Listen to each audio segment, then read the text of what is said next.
Muy buenas noches a todos ustedes, sean bienvenidos. Gracias por darse cita a este día martes, 19 horas, martes 31 de agosto. Quien les habla, René Abarca, soy el director de la carrera Atención Prehospitalaria y Emergencias de la Universidad UTE. Este es nuestro segundo día de aprendizaje académico en el cual tenemos unos invitados muy especiales, por eso vamos a hacer algo informales. En esta tarde y noche de hoy tenemos con nosotros a Edwin Dávila y Alejandro Arro, fichas IMS. Por favor, chicos, ¿me escuchan? ¿Me observan? Prendan por favor su cámara, su audio, mientras seguimos admitiendo a las personas que se van sumando. Hola, saludos, Paul, qué gusto verte. Hola chicos, qué gusto verlos. Gracias por estar aquí. Voy a tratar de hacerlo lo más informal posible esta jornada académica. Y pues gracias, gracias por haber aceptado nuestra invitación. Definitivamente estar actualizando los conocimientos es necesario.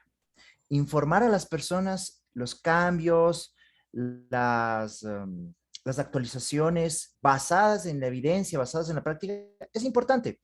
Y es por eso que, chicos, ustedes el día martes es todo suyo. Igual también al equipo de producción que está detrás de ustedes de Fichas IMS, un saludo muy grande. Chicos, la palabra. Un, tienen, den un saludo, una bienvenida antes de continuar con su presentación formal y arrancar con esta jornada la noche de hoy. Edwin, Alejo. Amigo, buenas noches, ¿cómo estás? Buenas noches con todos, gracias por estar conectados acá con nosotros. Si nos ven que estamos muy pegaditos, no es que nos querramos mucho, solo que vamos a hacer con esto. Por eso estamos así pegaditos. Pero antes Buenas de que noches con empiecen, todos. por favor, antes de que empiecen, rápidamente un saludo a todos los que nos están conectados y a los que se van a conectar en el reprise, en la grabación, porque esta jornada está siendo grabada para ser subida a redes sociales también. Autorizado. Bueno, están medios tímidos, así que yo los voy a presentar. Chicos, bueno, la mayoría de ustedes ya los conocen, a Edwin y a Alejandro, pues sin embargo, siempre es importante el tema de rigor. Edwin es tecnólogo en emergencias médicas, es paramédico y es proveedor avanzado certificado por el IPR, International Paramedic Registry, cofundador de Fichas IMS, una iniciativa que busca divulgar información sobre medicina prehospitalaria basada en evidencia. Actualmente es docente universitario en transporte y manejo de paciente crítico del Instituto Superior Tecnológico Cruz Roja Ecuatoriana. Dentro de su experiencia, Edwin ha sido coordinador del Centro Regional de Referencia de Emergencias Médicas y Atención Prehospitalaria de la Federación Internacional de la Cruz Roja y Media Luna Roja. Cuando estuve en esta posición nos dejó unas directrices internacionales para lo que es el aprendizaje y enseñanza de los primeros auxilios a nivel internacional, muy valiosos que sirven como referencia importante. Ha participado también en diferentes proyectos relacionados, como ya lo mencioné, en primeros auxilios, atención prehospitalaria, en Argentina, Bolivia, Brasil, Honduras, Israel, y bueno, qué decirlo en el Ecuador, ¿no? Finalmente es facultado afiliado e instructor de NAENT en Ecuador. Es lo que conocemos de Edwin, felizmente casado también. Y Alejo, ya también lo conocen ustedes, Alejandro es tecnólogo de emergencias médicas, paramédico, es cofundador de Fichas IMS, una iniciativa igual para divulgar la evidencia científica, también es docente del Instituto Tecnológico Superior Cruz Roja Ecuatoriana en las materias de transporte y manejo paciente crítico, trabajó como paramédico en el Ministerio de Salud Pública del Ecuador, paguen los viáticos, facultad afiliado instructor nacional de NAEM en diferentes disciplinas. Sí, vamos a hacerlo muy relajado esta tarde y noche de academia. Así que chicos, yo me muteo, el set es todo suyo, Gracias por estar acá. Aprendamos más de fichas IMS. El tema de hoy, shock, la delgada línea de la reanimación con líquidos. 3-1, ya no, ¿verdad? Vamos con ustedes. Muchas gracias, buenas noches. Gracias, René, por la increíble presentación. Solo Alejandro y Edwin nada más para trabajar en la noche de hoy. Bien, hoy vamos a trabajar con lo que nos habías propuesto, la delgada línea de la reanimación con líquidos. Me parece que es un tema súper importante en el cual todavía hay mucha evidencia científica, así es que para el día de hoy les hemos traído una revisión de 7 artículos sobre la evidencia que maneja qué es lo que vamos a hacer con los líquidos fuera por un paciente con un shock.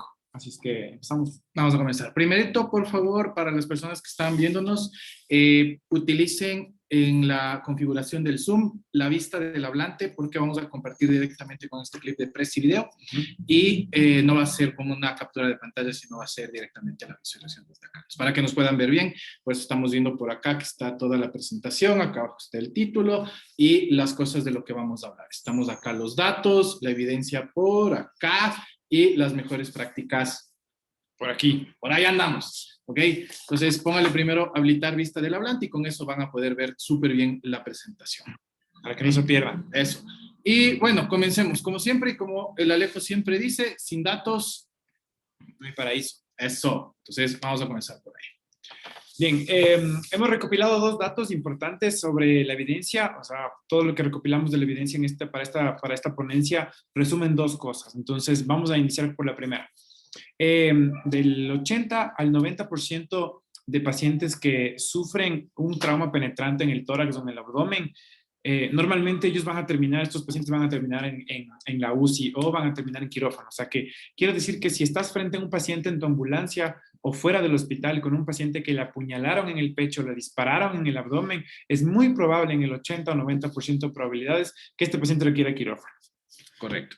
En el siguiente dato, lo que tenemos es que 40% de las muertes se van a producir por una hemorragia asociada con el trauma. Entonces, la idea que nos tenemos que llevar de este lado es que los pacientes van a tener una alta incidencia y va a haber una alta mortalidad debido a las hemorragias, ya sean externas o internas, que no se han podido controlar, y eso va a derivar en un aumento de la mortalidad para todos estos casos. Y ahí es donde radica la importancia de entender cómo funciona todo este esquema de manejo del cual vamos a hablar. Nos vamos a enfocar en reanimación con volumen, pero ya vamos a hablar de las cosas que vienen más adelante en este caso, ¿ok?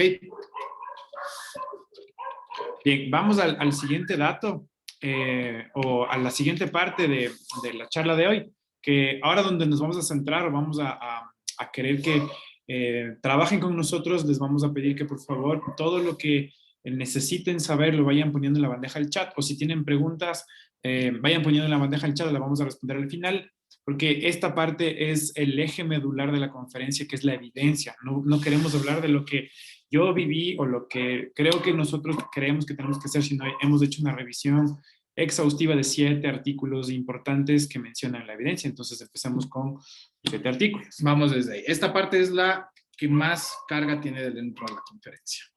Aquí nos vamos a demorar bastante. Así es artículo 1. Vamos a revisar artículo 1. ¿Vos? ¿Yo? Dale, yo. Ok, artículo número 1. Bien, este artículo habla sobre la evidencia, o es una guía en base a la evidencia para el control de la hemorragia externa en el ambiente hospitalario. Dentro de esta guía, ustedes pueden revisar, uno de los autores de esta guía es Norman McSwain, ¿sí? Uno de los fundadores importantes del capítulo PHTLS.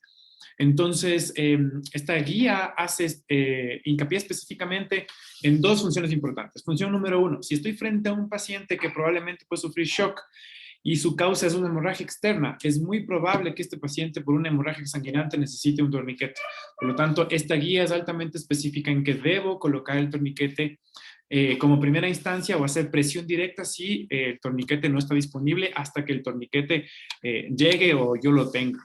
Y punto número 2, esta guía hace énfasis en que yo debería ser capaz de cohibir una hemorragia 100% exsanguinante cuando no pueda usar un torniquete, como por ejemplo con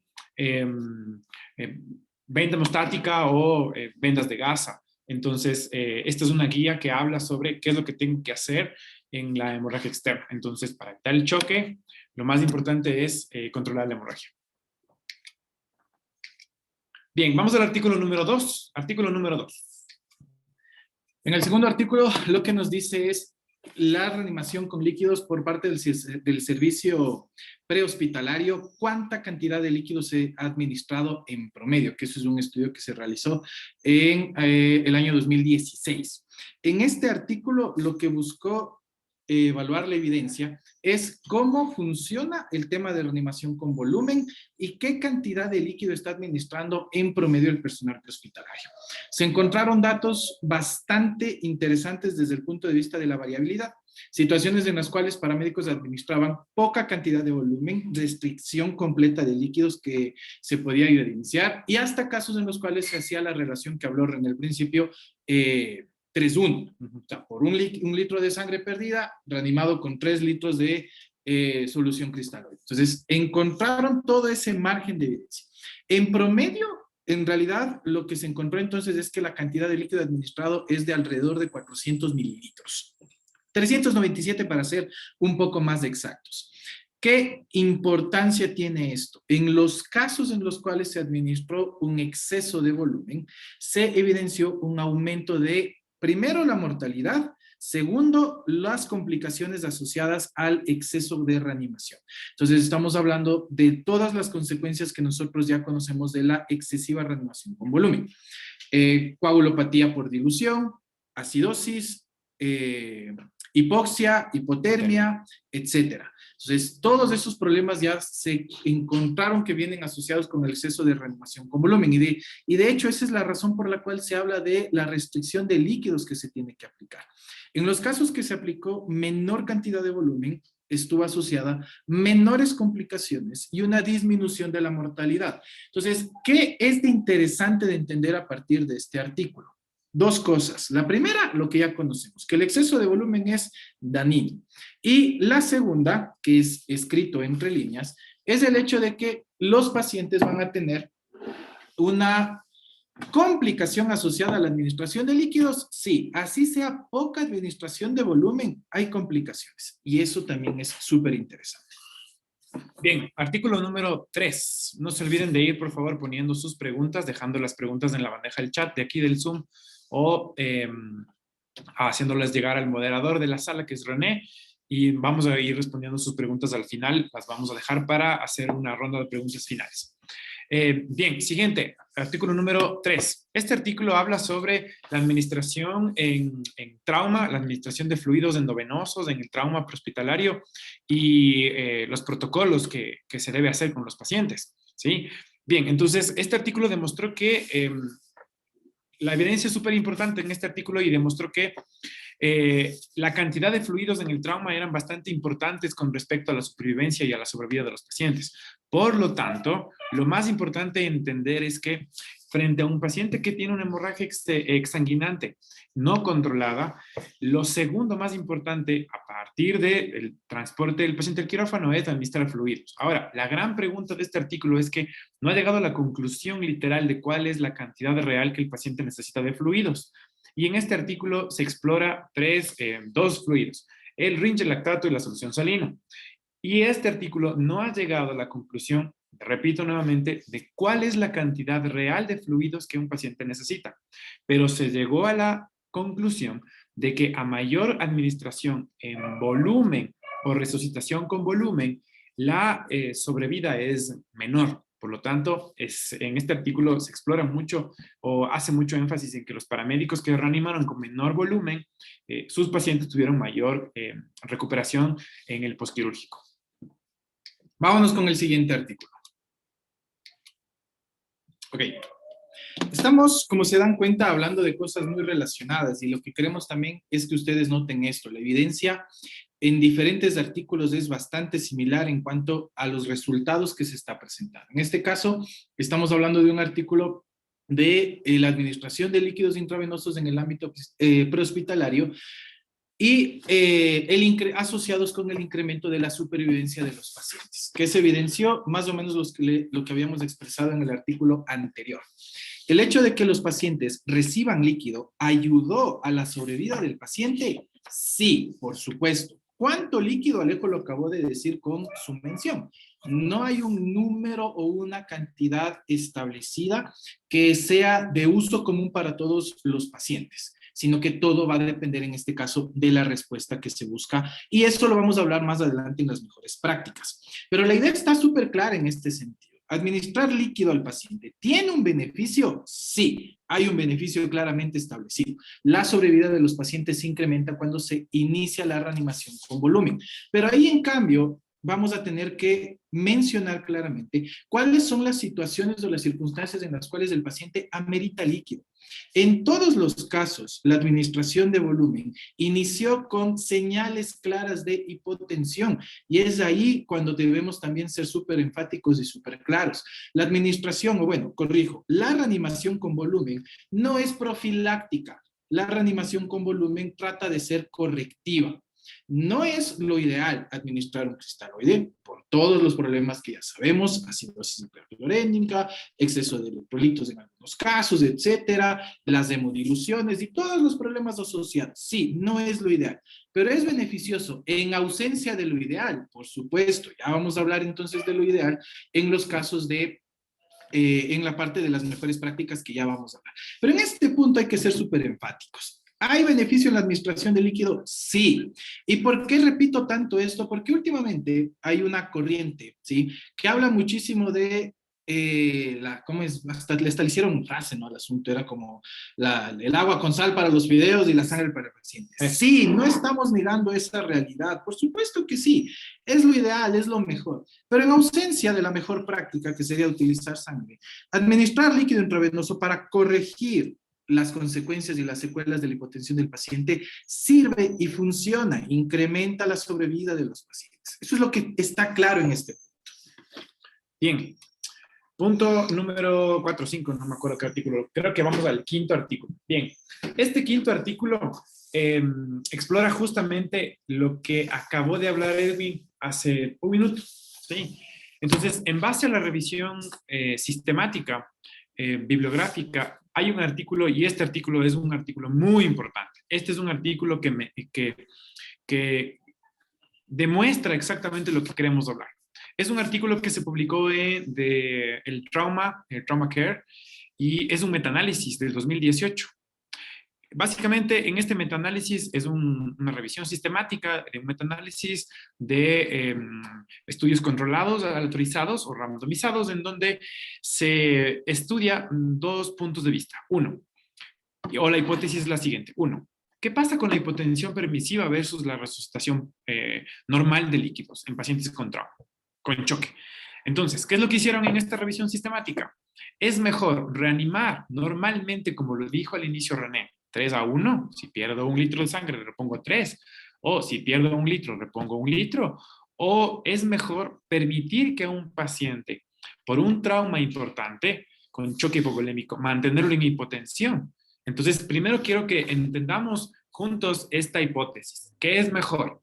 ¿Mantener a un paciente hipotenso hasta que llegue a la sala de urgencias y al quirófano, o reponer todo lo que el paciente ha perdido de forma normal?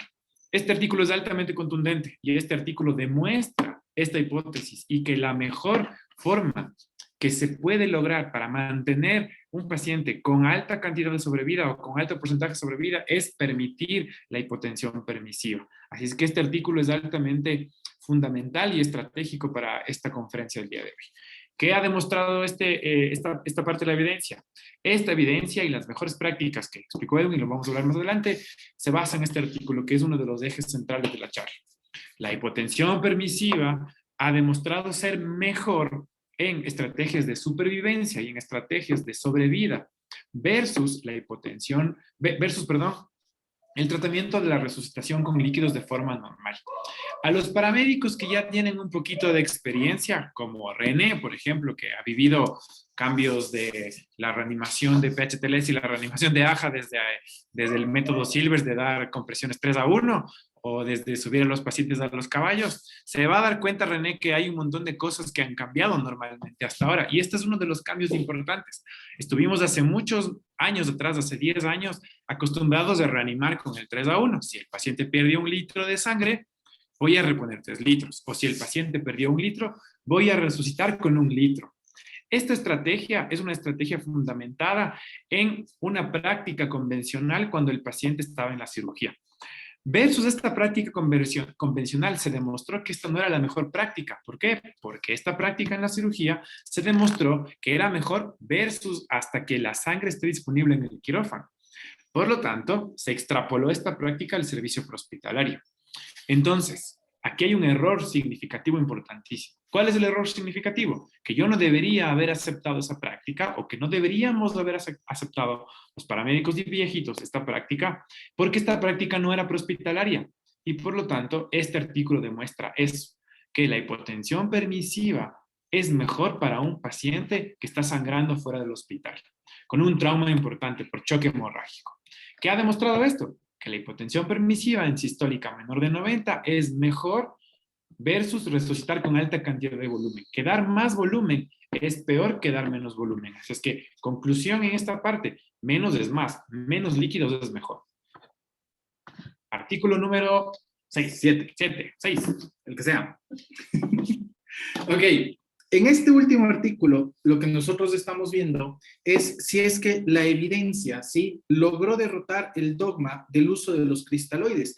Este es un análisis realizado retrospectivo desde el año 2002 hasta el año 2012 con respecto a la cantidad de volumen de reanimación administrado por el personal prehospitalario. Fue publicado en 2016, como ven ahí, pero el análisis se hizo durante 10 años.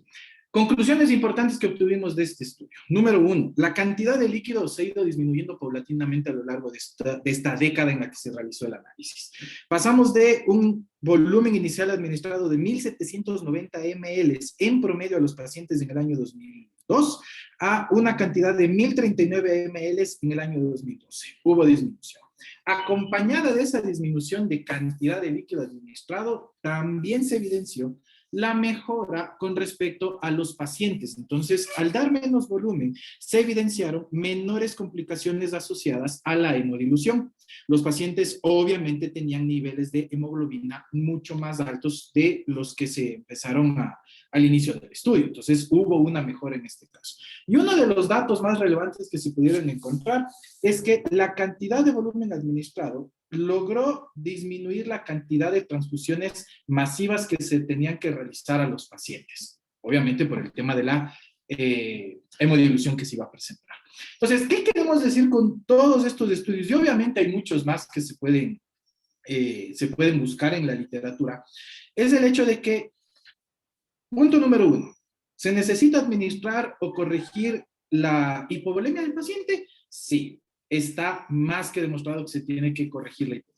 Punto número 2. ¿Es necesario administración de grandes cantidades de volumen para corregir esto? No, no es necesario. Punto número 3. ¿Hay consecuencias o secuelas de la administración, así sea de pocas cantidades de volumen?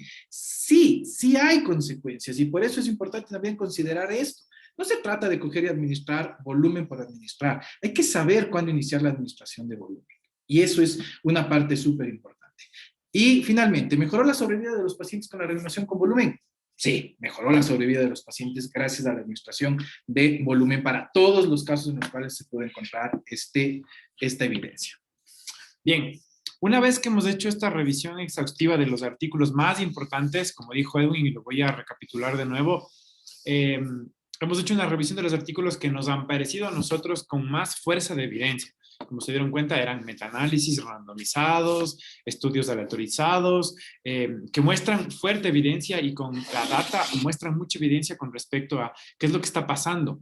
Y esta parte de qué es lo que está pasando demuestra mucho que nos estamos equivocando frente a un paciente que está sangrando. ¿A qué me refiero que nos estamos equivocando?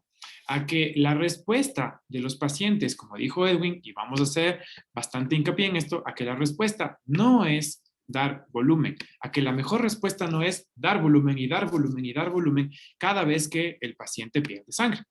No, que la respuesta es ser permisivo. Como vimos el artículo más importante que publicó el Trauma Care, el artículo que menciona en el cual el punto de corte es la hipotensión permisiva y el punto de corte es la sistólica en 90, lo vamos a explorar ahora con las mejores prácticas. Así es que para las mejores prácticas va a empezar Edwin en la siguiente parte de la corrección.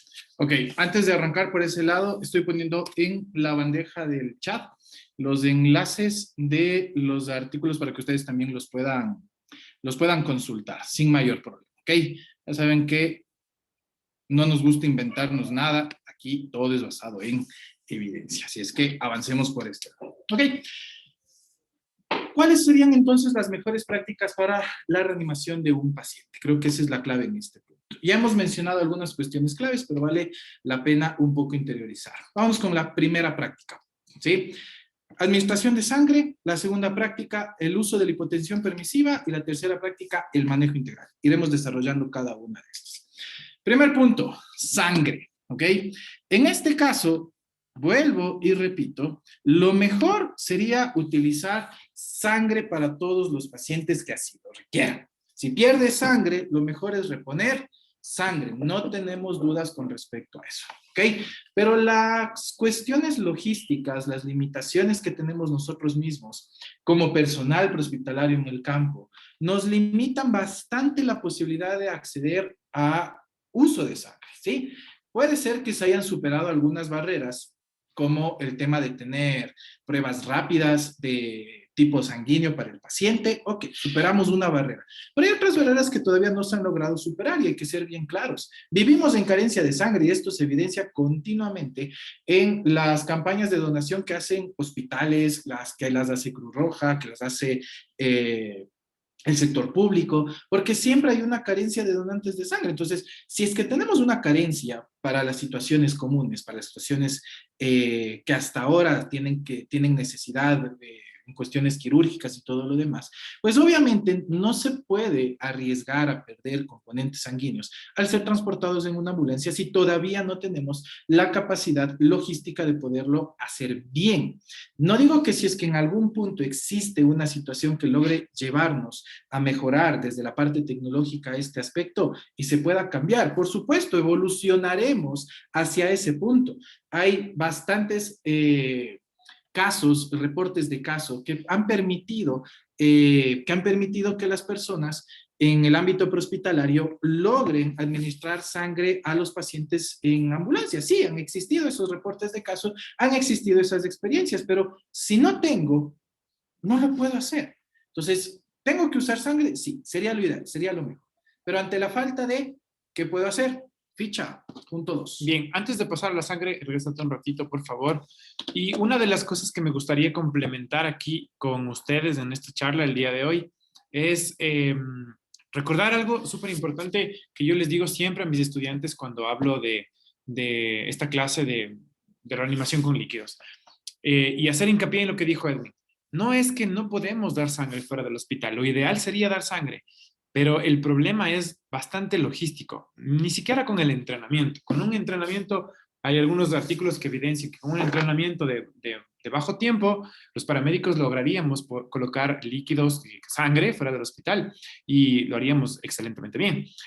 Pero una de las cosas que yo siempre les digo a mis estudiantes es, a ver, imagínense lo siguiente, que ustedes están de guardia, ¿sí? Colocaron el paquete globular al paciente, colocaron su paquete de sangre a su paciente, 1 o 2 paquetes de sangre, entregan el paciente en la sala de urgencias y regresan a su base.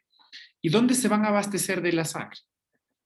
¿Ya? Bueno, si el hospital les puede dar la sangre, bien, ¿dónde van a llevar la sangre? ¿Dónde vamos a llevar? ¿Cómo vamos a refrigerar la sangre si es las 2 de la mañana o las 12 del día? ¿Qué pasa si estoy en el Coca? ¿Qué pasa si estoy en Esmeraldas? ¿Dónde voy a transportar esa sangre? ¿Cómo voy a pasar? ¿Cuál es el protocolo para pasar esta sangre? ¿Qué va a pasar con el paciente? ¿O qué logísticamente voy a hacer por ese paciente? Y entonces yo les digo a mis estudiantes a veces, imagínense lo siguiente, ¿cuánto cuesta eso logísticamente? ¿Cuánto costaría almacenar sangre para que la sangre se esté moviendo cada 24 horas y sea repuesta? Y punto número 3, los únicos que se atrevieron a esto y se atrevieron tanto a esto fueron los gringos. Y tienen tanto dinero los gringos que llevaron la sangre O negativa al otro lado del mundo, Afganistán, a Irak, y tienen tanto dinero que pusieron la sangre en un helicóptero. ¿Sí? Entonces, no es cuestión de que no lo podemos hacer, es cuestión de la cantidad logística, la cantidad de dinero que podamos invertir en el sistema prehospitalario para llevar sangre, acarrear la sangre, poner la sangre y reponerla.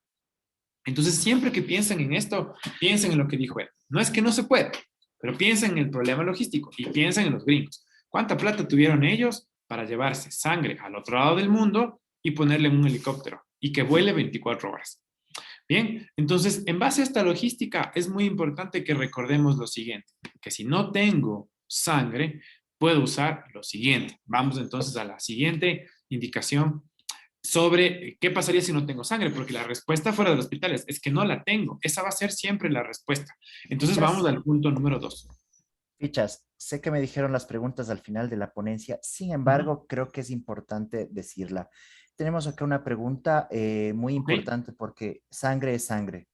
Hablando de sangre y pacientes en shock, ¿correcto o no transporte secundario se debe o no realizar mientras se realiza la reposición con sangre, más aún cuando es mayor a 1 hora? Es decir, realizar un transporte secundario es correcto o no cuando se está reponiendo sangre, más aún cuando el transporte es mayor a 1 hora. ¿Qué se recomienda? ¿Cuál es la opinión? Y complementa, ya que el transporte secundario se da en provincias o cantones, ¿sí? Por su distancia, en la mayoría de los hospitales sacan al paciente de un hospital básico a un hospital de mayor complejidad. Entonces, es suerte o muerte, ¿no? Me quedo con el paciente con la poca sangre que tengo o lo transporto administrando sangre. ¿Qué pueden comentar al respecto? Transporte secundario con sangre.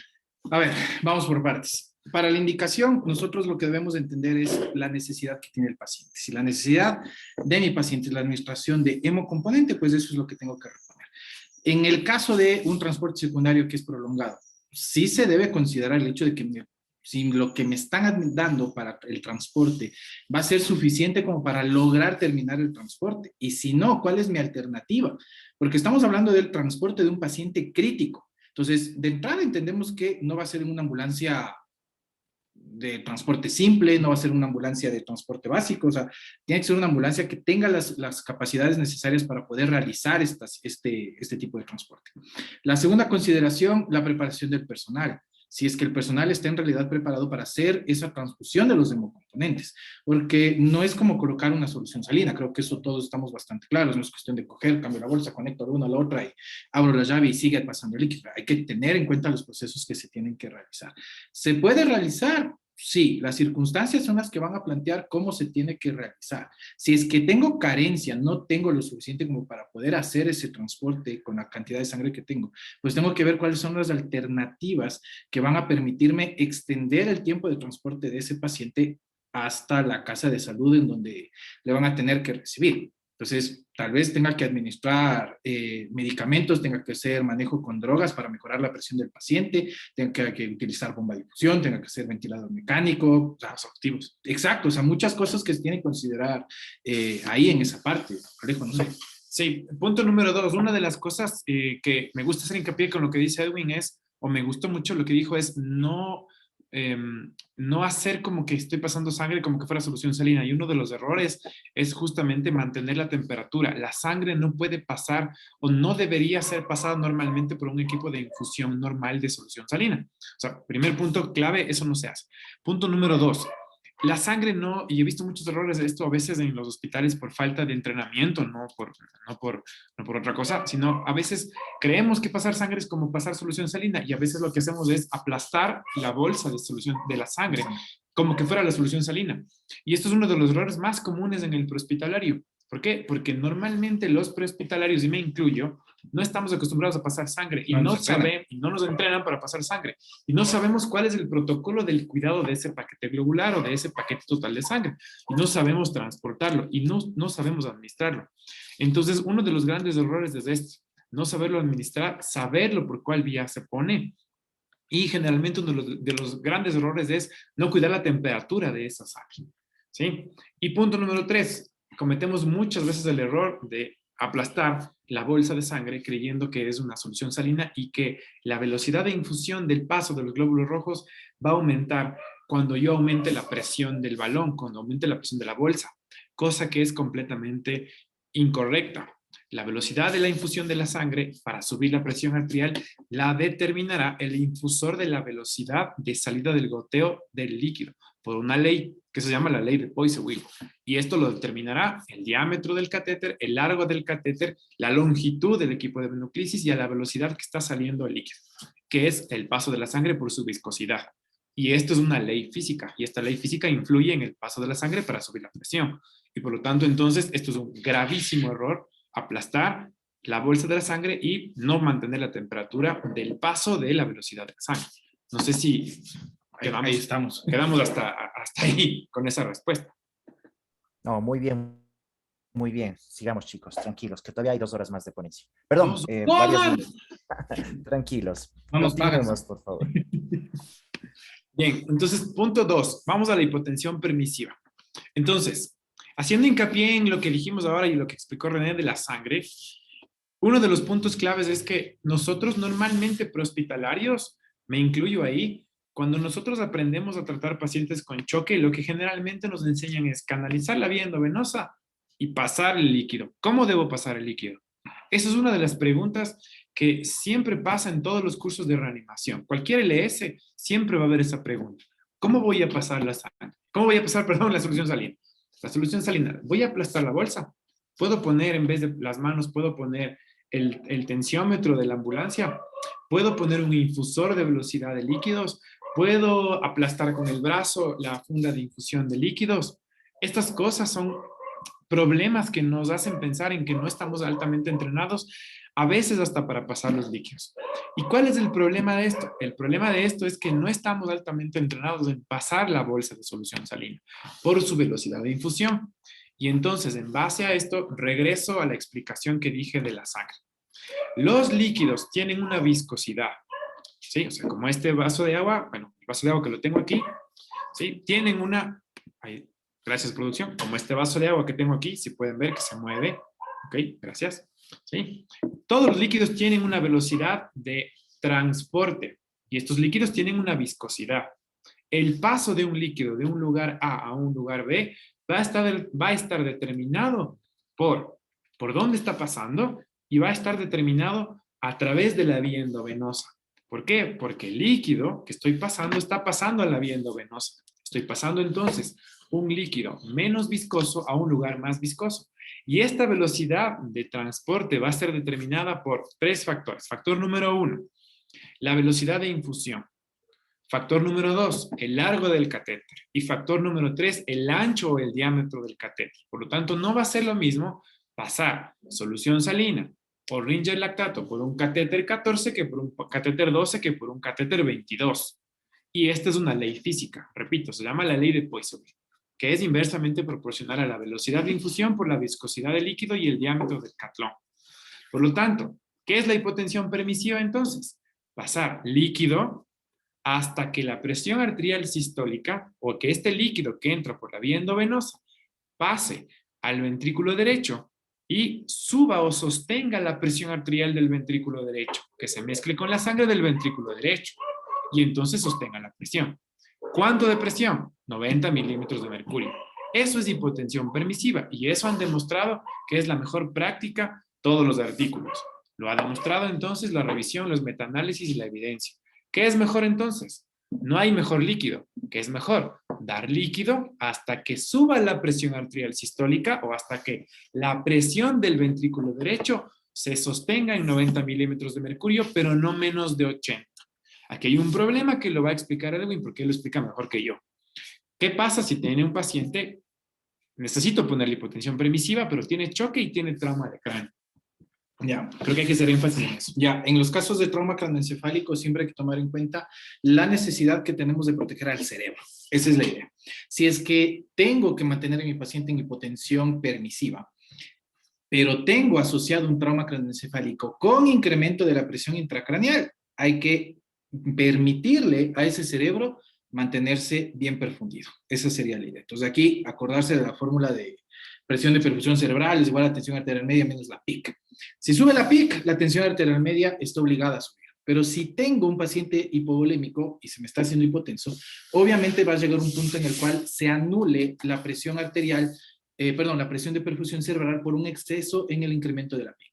Necesitamos proteger al cerebro. ¿Cómo lo hago? Logrando mantener la presión arterial sistólica hasta 100 milímetros de mercurio.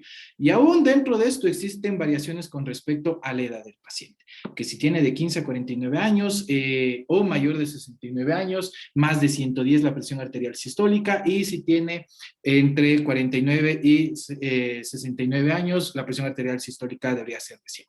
Ok, todas esas cosas se han venido revisando, analizando, estudiando, para lograr entender cuál es la necesidad de mi paciente. Pero todo esto coincide en el hecho de que no debo llevar a la normotensión a mi paciente. Sea lo que sea, debo evitar la normotensión. ¿Qué pasa si es que la presión alcanza lo normal? Si es que estamos hablando de una hemorragia interna principalmente, lo que va a suceder es que vamos a tener una distensión del vaso sanguíneo, relajación y por lo tanto un reactivado del sangrado si es que ese coágulo no estaba adecuadamente fijado o controlado. Bien, entonces con esto vamos a pasar entonces al último punto, y el último punto y el más importante de estos es el que está aquí abajo, que es el manejo integral. Reanimar con líquidos no es lo único que hacemos nosotros para el shock. Eso también creo que lo tenemos claro, pero creímos importante hacer validación también de esta parte. Todos sabemos que el manejo del shock es un manejo integral y que la reanimación con volumen es una parte de todo el proceso que nosotros necesitamos realizar con el paciente. Reanimar no lo es todo, reanimar con volumen, perdón, no lo es todo para el paciente. Todo va a depender de su condición, todo va a depender de lo que necesita. Entonces, cosas que debemos tomar en cuenta. Necesitamos estabilizar al paciente de manera integral. Manejo correcto del paciente. Mantener la vía aérea del paciente permeable bajo las circunstancias que el paciente necesite. Pensamiento crítico. Principio versus preferencia. Lograr un manejo óptimo de la vía aérea del paciente para lograr mi segundo objetivo. Oxigenación y ventilación adecuada. Parte de lo que tengo que hacer será controlar, obviamente, o tratar de controlar el sangrado. Y a cada glóbulo rojo que me queda, y como ya sabemos la frase, todos los glóbulos rojos cuentan, o cada glóbulo rojo cuenta, cada glóbulo rojo debería estar bien oxigenado para mejorar la oxigenación de mi paciente. Entonces, mi objetivo también es mantener una buena oxigenación y ventilación del paciente. En la tercera parte, lograr mejorar las complicaciones de la circulación de mi paciente, pero no solo las relacionadas a la hipotensión. Corregir la hipotermia del paciente. ¿Cómo corregir la hipotermia? Maneja la circulación. Por supuesto, si nos acordamos de la triada de la muerte del shock. Si corrijo la hipotermia o prevengo la hipotermia, prevengo la coagulopatía. Si prevengo la coagulopatía, prevengo la acidosis y por lo tanto prevengo la muerte del paciente. Creo que está bastante claro. Entonces, cualquier cosa que se haga para prevenir la hipotermia en el paciente, bienvenida sea. Y aquí es el jalón de orejas que siempre tenemos nosotros como prehospitalarios. Nos encanta tener al paciente yuchitico en la calle, nos fascina, nos encanta.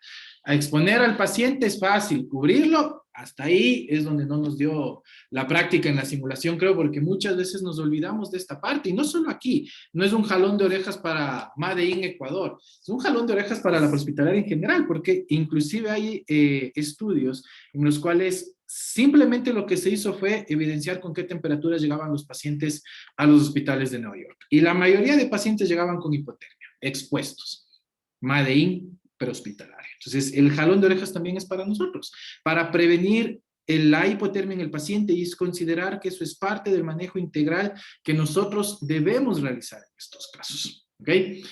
Y llegamos ahí sí a la última parte, que sería la reanimación con volumen. ¿Cuándo iniciamos reanimación con volumen? Cuando hay hipotensión en el paciente. Reconocer los signos de hipotensión o de descompensación que vamos a identificar en el paciente.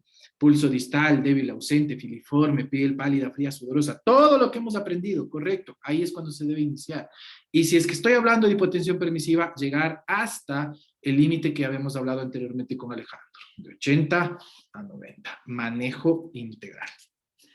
Bien, a mí me gustaría explorar algo importante del punto número 2 del manejo integral.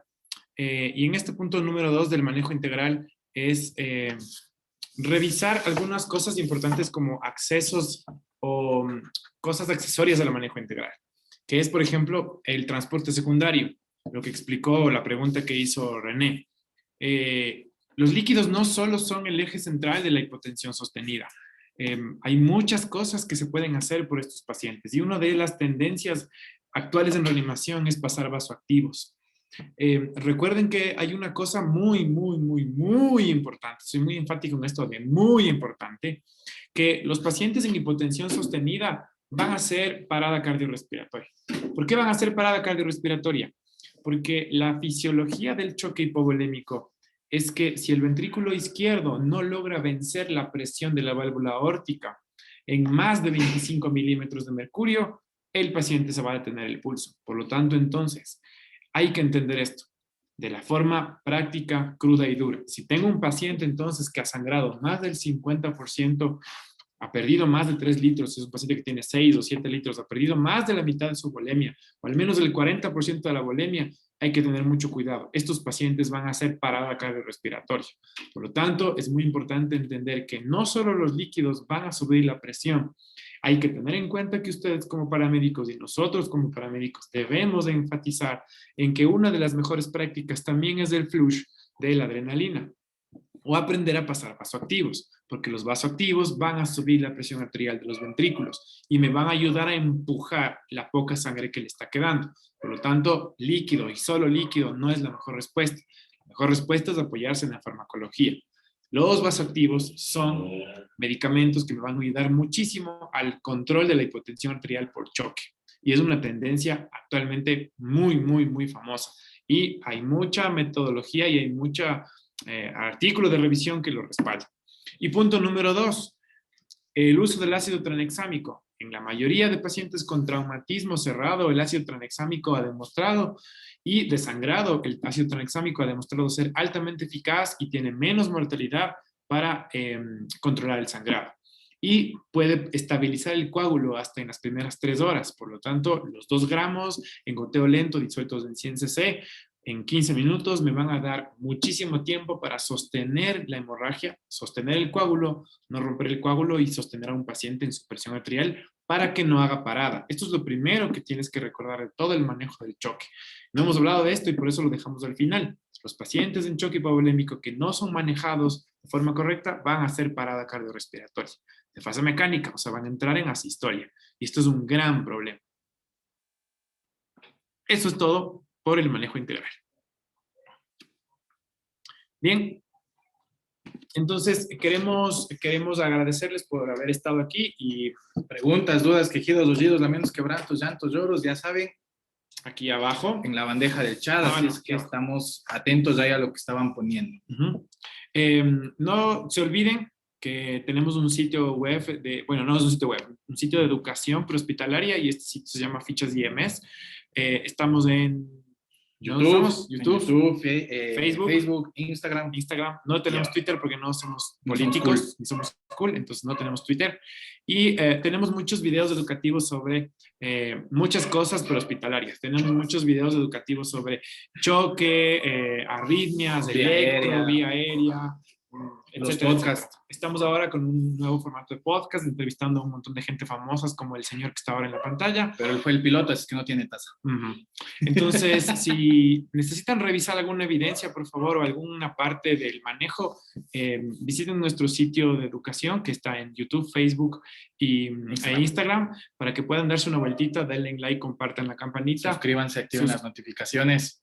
Y avísenle a su mamá. Exacto. Y muchas gracias por su atención. Así es que, si es que hay preguntas, ahora vamos a dejar de compartir la pantalla, nos vamos a poner ya ahora sí en el centro para no estar tan pegaditos. Y si hay preguntas, René, la sala excelente, excelente, chicos, muchísimas gracias. Bueno, al final les paso la factura por las cuñas comerciales. No, mentira. Voy a activar en este momento micrófono para los chicos, para todas las personas que están acá. Igual el chat está activado. Si es que desean hacer preguntas, inquietudes, por favor, levanten la mano. Preguntas fáciles, no difíciles. Nos da ansiedad. Solo quiero comentar un poco, ¿no? Enseñanzas clásicas y que se mantienen y perduran en el tiempo, ¿no? Cada eritrocito cuenta, es importante, ¿sí? Y si nosotros hacemos un análisis integral del paciente en shock, pues todo en su conjunto nos lleva a manejarlo de manera integral. cuán importante lo que ustedes nos han indicado. He revisado un poco los links que ustedes nos enviaron, muy buenos. Sin embargo, todos tienen algo en común. No llegan a definir a ciencia cierta que la hipotensión permisiva por sí sola funcione. De hecho, dice, ustedes ya hicieron una explicación bastante amplia del tema. Llega a definir que en la última década, de la cantidad de líquido de cristaloides que se administraba, ahora se administra la mitad o un poco más de la mitad. Eso quiere decir que ahora ya no mandamos agua como locos. Y bueno, los otros dos de pago aún no los craqueo, así que lo vamos a hacer más adelante. Eh, Aclararon dudas, me llegó al interno, no al chat, sino por celular, sobre el ácido tranexánico. Chicos, ¿qué opinan? La disponibilidad del ácido tranexánico en el Ecuador. Igual el chat lo pueden comentar. ¿Tienen disponible? ¿No tienen disponible? ¿Lo están utilizando? Sé que el centro del país lo está usando. ¿Qué opinan de aquello? ¿Qué experiencia han tenido? Más que nada con el tema de la dependencia en cuanto al tiempo y la distancia. Comentarios hasta ahí, antes de dar lectura a la primera reflexión o comentario. ¿Comentarios para nosotros? Sobre ácido Sí, tranexámico. señor. Sí. O sea, la pregunta es si ustedes, ¿qué opinan sobre el ácido tranexánico? Ya nos diste una cátedra de la forma de administración y todo lo demás. Sin embargo, el tener disponibilidad del ácido tranexámico, el depender de la distancia y el establecimiento de recepción que me reciba para dar continuidad o vigilar o controlar, ¿se vuelven limitantes? ¿Qué experiencia han encontrado en territorio? Esa es la primera pregunta. Bien.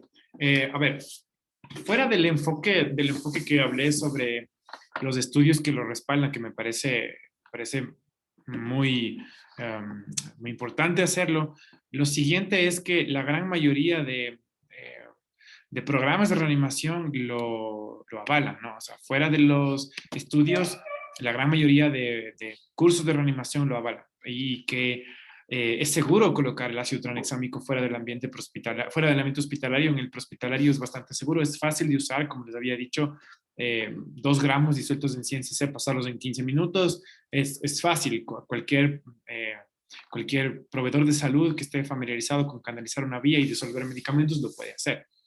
Ahora, con respecto a la factibilidad, perdón, con respecto a la factibilidad, es un gran problema a veces en el Ministerio de Salud porque creo que no está a veces todos los cuadros básicos de medicamentos o todos los centros de salud donde están ancladas las ambulancias no lo tienen. Entonces, no es por el problema que no lo podamos usar, sino porque la logística a veces no me la permite.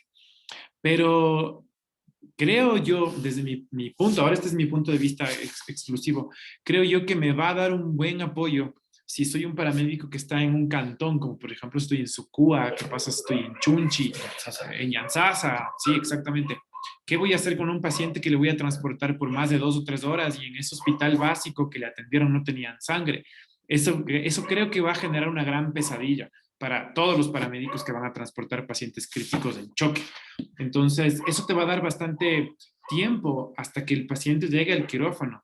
Y esto me va a dar tiempo para que el coágulo se estabilice y el paciente no resangre mientras yo le esté dando los líquidos. Porque hay que ser muy claros. Podemos tener muchas cosas, pero a veces estamos atados de manos porque no tenemos el equipo, la disponibilidad de los fármacos. Entonces, el ácido tranexámico sí te va a ayudar justamente a eso, a darte tiempo para que puedas llegar. Creo que esa es la conclusión a la cual me gustaría llegar. El ácido tranexámico es tiempo. Genial, excelente. Ahora bien, tenemos un comentario, una pregunta muy interesante. Tú hablaste de vasoactivos y esa es una controversia, ¿no? Ahí bastante interesante. La administración de vasoactivos, como lo mencionó Alejandro, quizás me podría ayudar. ¿Cómo sería el manejo más detallado? Esa es la pregunta que nos realizan. Sin embargo, quisiera yo agregar algo, ¿no? Nos preguntan vasoactivos, ok, pero el push 2 de epinefrina, también lo mencionaste, ¿qué onda? ¿Qué recomendarías? En especial en el escenario remoto de la prehospitalaria rural. Ya, a ver, vamos con el flush de vasoactivos. Lo que hay que tener en cuenta es que hay muchos vasoactivos que funcionan de diferente forma. Pero el problema de los vasoactivos que son mejores que la epinefrina es que son altamente específicos para algunos receptores, como por ejemplo la dopamina, la dobutamina. Pero el gran problema es que se deben usar en bomba de difusión y son microdosificados en kilo hora, y eso a veces es un gran problema para microdosificar. Entonces, versus colocar vasoactivos específicos, se puede colocar un vasoactivo que es general, que es la adrenalina. Y se puede hacer un flush de adrenalina cada 15 minutos. ¿Qué se debería hacer? Colocar una ampolla de adrenalina disuelta en 9 cc, es de que dislexia. Colocar una ampolla de adrenalina disuelta en 9 cc de solución salina y hacer una dilución de 1 en 10 y pasar 1 cc cada 15 minutos. Este es un gran vasoactivo porque va a trabajar a nivel renal, cardíaco, gastrointestinal y va a producir vasotonicidad. Y va a aumentar entonces el gasto cardíaco, va a aumentar el consumo del gasto cardíaco, aumentando la frecuencia cardíaca. Y todos los estudios nuevos de los últimos años apuntan a que esta dosis, microdosis de adrenalina, va a aumentar el gasto cardíaco de los ventrículos. Entonces, es altamente seguro. Y no tengo que microdosificarlo y pasarlo por bomba. Es más seguro el uso, tienes menores complicaciones relacionadas con el paciente, no necesitas de tantos elementos para poderla utilizar y a la final es algo que se puede utilizar sin mayores problemas y es algo que en la mayoría de centros te pueden dar ya con el tema de la accesibilidad hacia los medicamentos que tenemos por las particularidades de las ambulancias ancladas a diferentes casas de salud. Gracias, Alejo. Excelente. Siempre, a veces lo más simple es lo mejor, ¿no? Así que, porfa, para responder, para reforzar, repítenos cómo preparar una ampolla en 9 cc de solución salina y la administración, por favor, nos piden en el chat que lo reforcemos. Ok, entonces vamos a hacer lo siguiente. Vamos a colocar en una jeringa de 10 cc, vamos a colocar 9 cc de solución salina o Ringer lactato. Y vamos a disolver dentro de esta ampolla, dentro de esta jeringa, vamos a absorber o vamos a cargar o vamos a disolver o vamos a poner toda una ampolla de solución, de adrenalina. Entonces vamos a tener una solución de 1 en 10. ¿Sí? Eso quiere decir que de esta dilución de 1 en 10 vamos a pasar 1 cc. ¿Ok? Entonces quiere decir que estamos microdosificando la adrenalina. Entonces estamos pasando 0,01 miligramos. Y esto esta carga pequeña de adrenalina va a aumentar el gasto cardíaco y subir la frecuencia cardíaca y la presión arterial. Entonces, esa es la forma de pasar. ¿Cómo pasar? La sugerencia de cómo pasar en la mayoría de artículos es que se pase por una línea endovenosa permeable por una segunda línea. O sea, colocar la línea endovenosa, colocar una llave de 3 vías y por la línea número 1 infundir el líquido y por la línea número 2 infundir el 1 cc mientras está pasando los líquidos, para que la velocidad de infusión de los líquidos aumente la biodisponibilidad del medicamento. Y ya. Genial. Me gusta mucho esa especificidad en cuanto a la respuesta. 2 preguntas más. La primera, criterios para el 2-push, para la dosificación del push de adrenalina. ¿Cuándo lo hago? ¿Cuándo no lo hago? O sea, son criterios que se tienen que establecer en función de la condición clínica del paciente. Si es que el paciente no tiene respuesta inicial con la administración de volumen, o sea, entendemos que desde ahí se marca la presentación clínica que debe tener el paciente. Es un paciente hipotenso con signos de hipoperfusión claros. Estoy administrando líquido al paciente bajo sospecha de hemorragia interna, que esa sería la primera cuestión a entender acá. Si es que es una hemorragia externa, esa hemorragia debió haber sido controlada y con la mera administración de volumen ya se debió haber corregido. Si es que tengo un paciente que no se corrige a pesar de la administración de volumen y haber controlado la hemorragia, tengo un paciente con sospecha de hemorragia interna o los casos de pacientes ya en los cuales se identifica de hemorragia interna. Si es que no está respondiendo a los líquidos, puedo empezar la administración de vasoactivos bajo el esquema que acaba de explicar Alejo, con el push de adrenalina, o los vasoactivos con bomba de difusión acorde al criterio que se tenga que establecer. Pero estamos hablando claramente de que son situaciones en las cuales no hay respuesta ante el manejo inicial, el manejo con líquidos en este caso. Perfecto. La última pregunta, bueno, aquí nos llegó una más. Tranquilos, así siempre es, ¿no? La última y nos vamos. Lactato solución. Sé que esto es trillado, pero es importante. A La ver, vamos por solución, eso. hipercloremia, etcétera, etcétera. Vamos por ahí. Vamos por ese lado. Está claramente establecido el hecho de que la solución salina no es una solución fisiológica. Entendemos de que la carga de electrolitos que tiene es más alta de lo que es necesaria para una respuesta fisiológica por parte del paciente. La solución salina está asociada a mayores complicaciones que el lactato. Sí, está asociado, ¿ok? Pero la idea siempre es la misma en este sentido. ¿Podemos administrar la solución salina o lactato? Sí, cualquiera de los dos. ¿Hay una variación, un cambio en la mortalidad del paciente? No, en la mortalidad. En las complicaciones. ¿Hay variación? Sí, hay más complicaciones con la solución salina. Si tienes las dos, prefiero utilizar lactato. Si no tienes lactato y solo tienes solución salina, usa solución salina. A la final, durante la conferencia, lo que hemos hablado está enfocado a la restricción del volumen y al uso controlado de los líquidos. Entonces, mientras menos utilices para lograr un objetivo, mucho mejor. Entonces, ya hemos hablado de algunas de las varias estrategias que se pueden utilizar para poder mejorar hemodinámicamente al paciente. Pero, si es que la discusión es solución al lactato, en la mortalidad las dos son iguales. En las complicaciones, solución salina tiene más complicaciones que lactato, pero que se pueden corregir. Bien, yo quiero aportar algo que me parece importante. ¿Por qué surgió este mito? Creo que es una de las preguntas que habría que responder. ¿Por qué surgió el mito de que cuál es mejor que otra? Tienen que recordar ustedes que están en un contexto fuera del hospital. Y el mito surgió en el cual, bueno, no es un mito, es un hecho en realidad, que los pacientes con TCE severo que requirieron administración por más de 24 horas de lactato de Ringer tuvieron más mortalidad que menos mortalidad, perdón, que los que recibieron por más de 24 horas solución salina. Entonces, este es un mito que se extrapoló, o sea, es un hecho, pero que se convirtió en un mito que se extrapoló a la hospitalaria. Ahora, recuerden esto, ustedes no van a estar con pacientes fuera del hospital por más de 24 horas y la administración no es por hidratación para entrar, la administración es por resucitar volumen. Y entonces, ustedes no están hidratando pacientes, están reanimando por volumen. Entonces, este es uno de las preguntas de dónde salió esto de por qué ¿De dónde de dónde vino, por qué lo uno de lo otro. Perfecto, chicos. Hay algunas preguntas más, pero en honor al tiempo, les agradecemos mucho por su participación. Ha sido muy gratificante. Nos llegó una más, una última pregunta. Dejo a libre albedrío. Dice, ¿cómo sería una correcta reanimación con un paciente con hipoglicemia y shock? Volvemos a la misma. La prioridad, establecer prioridades, ¿no? Exacto, o sea, Complicado. igual, esas son como las típicas preguntas de examen del profesor, de acción prehospitalaria, de trauma, no lo sé, pero bueno. Establecer prioridades en función de lo que yo estoy buscando con mi paciente y establecer las posibles causas de lo que está pasando con el paciente. Si yo identifico una causa de un problema que está presentando, debo tratar de corregir esa causa. Y aplica para cualquier situación, no solamente para un tema hipovolemia versus hipoglicemia.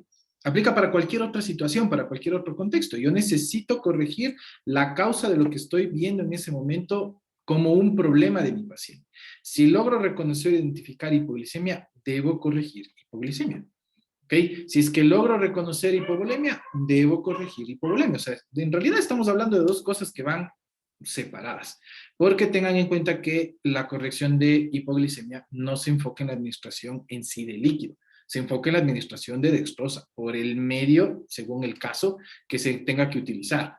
Los 25 gramos de glucosa que se tiene que administrar al paciente para corregir hipoglicemia inicialmente están enfocados a ese fin, lograr corregir la cantidad de glucosa que tiene el paciente y corregir metabólicamente, pero no está asociado eso con el problema circulatorio. Entonces son dos cosas que son y se deben mantener por separadas. Excelente, chicos. Muchísimas gracias. Palabras finales para nuestra audiencia. Cerramos con 59 participantes y más los que se van a sumar mediante el reprise offline en redes.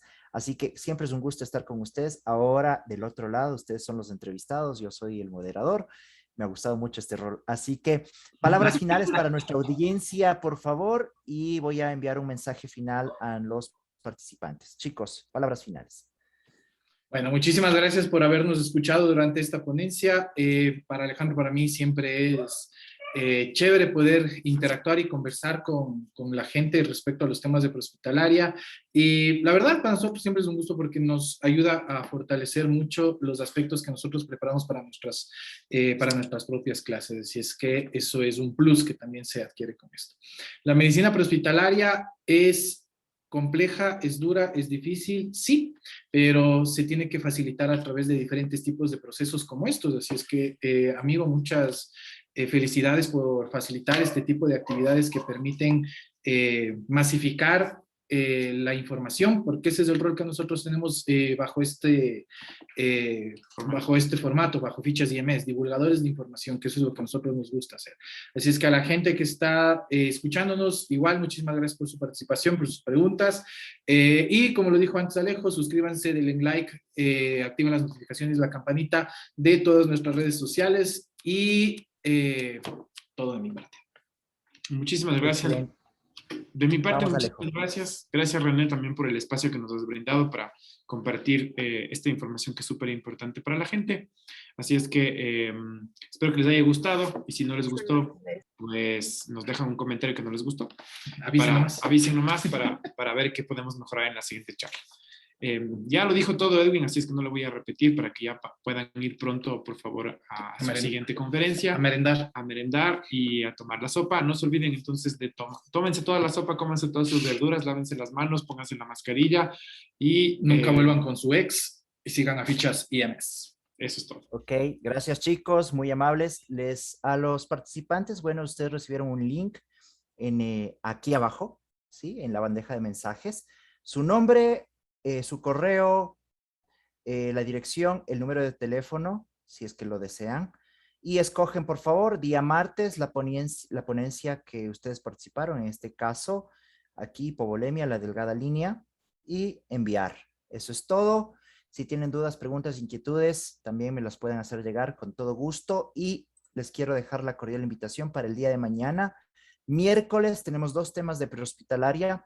1, bases conceptuales de la gestión del riesgo de desastres y su enfoque en la atención prehospitalaria, con Freddy Nieto, y vamos a tener con Juan Diego Carpio, nos va a apoyar con la actuación del personal prehospitalario en violencia de género, abuso sexual y diversidad.